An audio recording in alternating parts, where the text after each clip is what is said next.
Pemirsa Bali TV, berjumpa kembali bersama saya Winata dalam program Bali Postok, dan kali ini kembali saya berada di kampus Universitas Udayana di Fakultas Kedokteran Hewan, dan kita akan mewawancarai Profesor I Gusti Ngurah Kadi Mahardika. Beliau adalah guru besar virologi Universitas Udayana, dan tentu kita akan membahas tentang COVID. Tapi kita akan lebih memfokuskan diri pada Bali menghadapi era new normal, atau kalau dalam bahasa yang dipopulerkan oleh Pak Gubernur itu Bali era baru.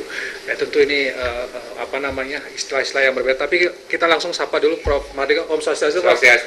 Prof, kita akan bicara lagi tentang COVID dan kaitannya dengan new normal. Ya. Walaupun Gubernur sudah mengatakan Bali belum katakanlah akan memasuki itu. Tapi Ya. kira-kira kalaupun Bali akan melakukan itu, new normal itu, apa persiapan-persiapan yang harus dilakukan oleh pemerintah Bali dan hukuman masyarakat? Terima kasih, Di. Jadi saya melihat begini. Jadi tidak hanya saya lihat Bali dulu, saya lihat Indonesia ya. Belum ada ketentuan-ketentuan yang benar-benar secara rinci. Itu apa yang harus dilakukan dalam normal baru ini. Jadi normal tapi baru, artinya isu situasi yang membuat baru, di mana sementara ini kita harus menggulirkan ekonomi, jadi roda ekonomi, sementara kita mengurangi atau menekan risiko terinfeksi. Kan itu ya.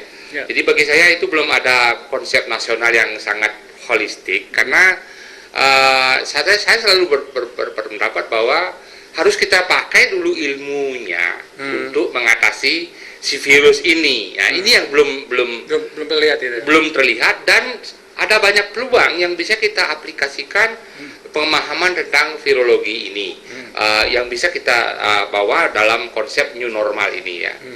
Jadi kalau boleh saya jelaskan, pertama misalnya virus ini suka kelembaban rendah dan yang panas yang tidak begitu tinggi. Jadi Indonesia panasnya tinggi, kelembabannya tinggi. Nah, itu jadi itu satu poin. Kemudian yang kedua, virus ini adalah sangat mudah dimatikan dengan ultraviolet. Sinar ultraviolet itu semua virus, apalagi virus coronavirus ini termasuk virus yang labil di lingkungan, tidak stabil lama di lingkungan. Saya mengenal misalnya virus cacar, Pak, itu taruh Pak di lingkungan lama sekali bisa tahan. Ya? Ini hanya beberapa jam akan cepat.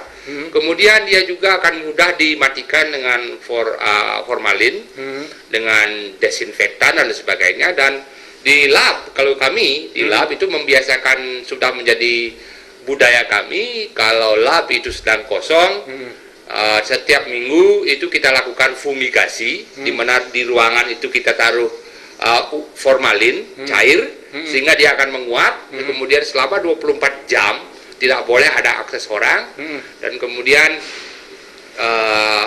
setelah kemudian 24 jam kemudian baru kita buka untuk akses orang. Kemudian yang kedua adalah ultraviolet. Ultraviolet itu kemudian di lab itu biasa begitu selesai bekerja, ultraviolet kalau memang kami merasakan perlu, bisa overnight, satu malam kita biarkan itu. Jadi ultraviolet yang dimaksud ini adalah ultraviolet dengan menggunakan lampu buatan. Gitu. Ada itu ya. Dan itu ampuh untuk membunuh virus. Sangat bagus. Dan saya itu lab yang standar itu sudah menggunakan itu. Sudah semua bagian dari SOP itu lampu ultraviolet ya. Nah, kemudian desinfektan. Ini mudah sekali dengan desinfektan, kemudian dengan sabun dan sebagainya. Nah, sekarang bagaimana konsep new normal? Tentu, tapi ada satu lagi poin barangkali dalam konsep new normalnya ini harus diperhatikan juga, bahwa ada beberapa hewan yang mungkin atau yang dapat peka penyakit ini, misalnya monyet. Jadi monyet kelelawar misalnya. Jadi kenapa monyet? Karena semua eksperimen untuk membuat vaksin COVID sekarang ini dibuat di monyet. Artinya monyet peka. Dan kemudian yang kedua, kenapa kelelawar? Karena virusnya itu dicurigai sangat besar itu berasal dari kelelawar, sehingga virus ini pun kemungkinan akan bisa ke kelelawar.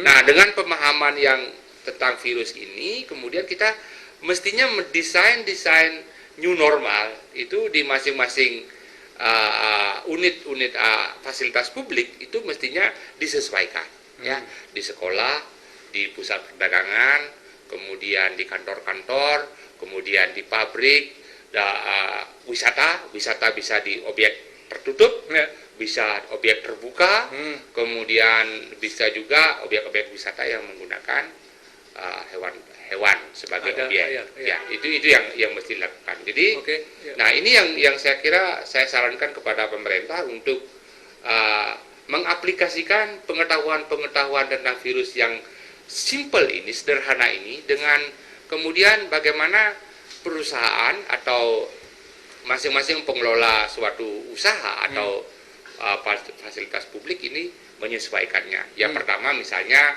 mungkin misalnya lebih suka banyak aktivitasnya di open space, di ruangan terbuka, karena itu risiko lebih rendah. Jadi hotel atau restoran mungkin yang di luar itu risikonya lebih rendah, asal tentu tidak kerumunan, Ya. hindari kerumunan. Jadi intinya adalah bagaimana mengurangi kalau ruangan itu jangan menggunakan AC gitu ya, Prof ya. Ya. Jangan tertutup menggunakan AC. Ya. Kalau bisa terbuka. Ya, Jadi konsep-konsep seperti itu yang harusnya dulu dipastikan. Nah, ini yang belum ada. jadi belum ada. Belum ada. Ini belum ada. Hanya new normal, hanya omongan gitu. Ya. Tapi belum ada Bentuknya yang apa? protap Realisasinya gitu ya, apa? belum jelas. Berontaknya belum ada, dan kalaupun ada, kalaupun ada itu sangat tidak holistik, sangat tidak memperhatikan semua aspek-aspek seperti itu. Nah, ini jadi yang hotelnya bagaimana? Itu yang mestinya dirumuskan dengan detail dulu. Kemudian kalau perlu inovasi atau investasi, itu apa investasi? Yang barangkali sederhana dengan menambah lampu ultraviolet, dengan melakukan fumigasi setiap minggu atau setiap bulan.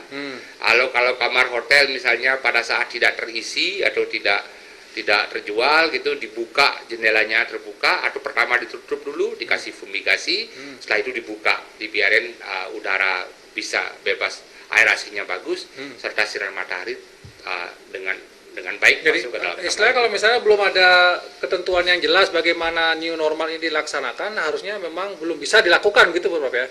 Termasuk bagi Bali juga belum siap Ya, sebenarnya. belum bisa dilakukan Belum dan bisa belum siap, dan karena saya lihat itulah, jadi saya belum lihat suatu konsep yang kira-kira gini Pak. Pertama, kita banyak hal yang belum kita tahu lah tentang COVID ini ya. Ya. Jadi kita tapi paling tidak kita bisa menggunakan apa ya pengetahuan yang kita miliki sekarang ini untuk bisa menyikapi keadaan. Jadi Ya. itu yang kurang lebih Pak ya. Itu Jadi memang harus dipersiapkan dulu dengan dipersiapkan Pak. dengan Ya. sebaik-baiknya. Ya. Tapi kalau melihat dari kasus, katanya kalau misalnya new normal itu bisa kita mulai kalau misalnya ada kasus yang Menurun. flat atau gimana kalau pendapat seperti itu dari kasus Ya. akademis, Prof?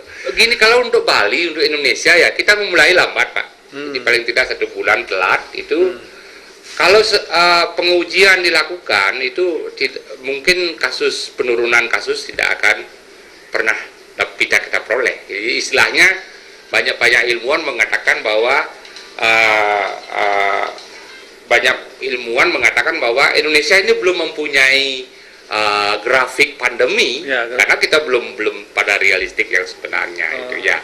Ini yang diperlukan. Jadi apa yang harus kita, kalau saya, perang yang sebenarnya perang Indonesia yang sebenarnya adalah bagaimana menekan fatalitas.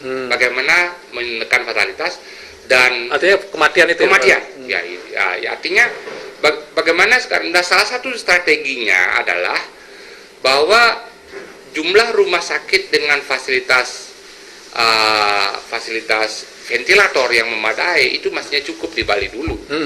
Dan itu kemudian kalau sudah itu ada, sehingga kalau ada orang yang mengalami infeksi berat dan biasanya porsinya tidak besar, itu bisa ditangani dengan baik. Jadi dan sebagian besar pasien yang lain itu akan bisa sembuh sendiri. Kemudian yang kedua adalah umumnya infeksi ringan. Berarti kalau kita mau, katakanlah Bali mau memasuki era new normal ini yang paling aman, itu Prof menyarankan agar fasilitas kesehatan itu betul-betul dikuatkan dulu gitu. Ya, itu dulu. Termasuk misalnya penyediaan ventilator gitu. Ya. Berapa jumlah ventilator Pak? Ada Kalau perhitungannya? saya hitung di Bali itu perlu 200 unit.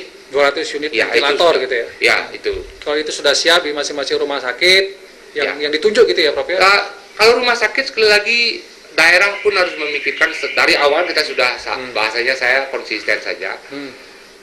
Pak, rumah sakit pasien untuk pasien COVID itu mestinya dipisahkan dengan pasien umum, karena nanti akan beresiko juga untuk pasien-pasien yang lain. Jadi saya sarankan banget Pak, Bali sudah punya, di mana RSPTN menjadi rumah sakit COVID, tapi daerah nampaknya belum punya.